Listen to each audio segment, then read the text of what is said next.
నేను part 1లో mention చేశాను మేము ఎక్కడికి వెళ్ళామో ఆల్రెడీ చిన్న హింట్ ఇచ్చేసేసాను, చూపించాను ఆల్మోస్ట్ అని. కానీ ఎవరైనా కమెంట్ చేస్తారా అని వెయిట్ చేశాను. యాజ్ యూజువల్ ఎవరు కమెంట్ చేయలేదు. బట్ యట్ నేనే చెప్తున్నాను, మేము వెళ్ళింది ఔరంగాబాద్ ఛత్రపతి సంభాజీ నగర్ అనమాట, రీనేమ్డ్ యాజ్. అండ్ ఇక్కడ మేము చేరుకున్నాం మా హోమ్ స్టే. మీకు అవుట్ సైడ్ నుండి చూపించాను లాస్ట్ షాట్లో. ఇది లోపల రూమ్ టూర్ అనమాట. ఓ ఫ్యాన్సీగా ఉంటుందని ఎక్స్పెక్ట్ చేయకండి, ఎందుకంటే సిటీ మధ్యలో ఇట్స్ అండ్ హోమ్ స్టే. ఇల్లులు ఎలా ఉంటాయి నార్మల్గా అలానే ఉంటుంది. హోటల్ అయితే మీకు అట్లా ఫ్యాన్సీ ఐటమ్ కనిపించవచ్చు, కానీ ఇక్కడ చాలా నీట్గా. మేము యాక్చువల్లీ 1 బెడ్రూమ్ తీసుకుంటే మాకు అడిషనల్గా 2 బెడ్రూమ్ వచ్చింది. Hey guys, and it's day 1. We are at our location అనమాట. మీరు ఇందాక రూమ్ టూర్ చూసుంటారు. సో ఇది మా రూమ్. మంచిగా బ్యూటిఫుల్ సన్ రైజ్ కూడా పడుతున్నాయి ఇక్కడ. And ya, it's day 1. And ఇంతకీ ఎక్కడికి వచ్చామో మీకు ఇప్పటికే తెలిసిపోయి ఉంటుంది, ఔరంగాబాద్.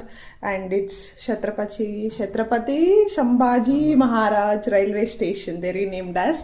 అండ్ ఇప్పుడు మేము వెళ్తున్నాము అజంతా కేవ్స్. సో అక్కడ మీకు ఎలా ఉంటుందో చూపిస్తాను.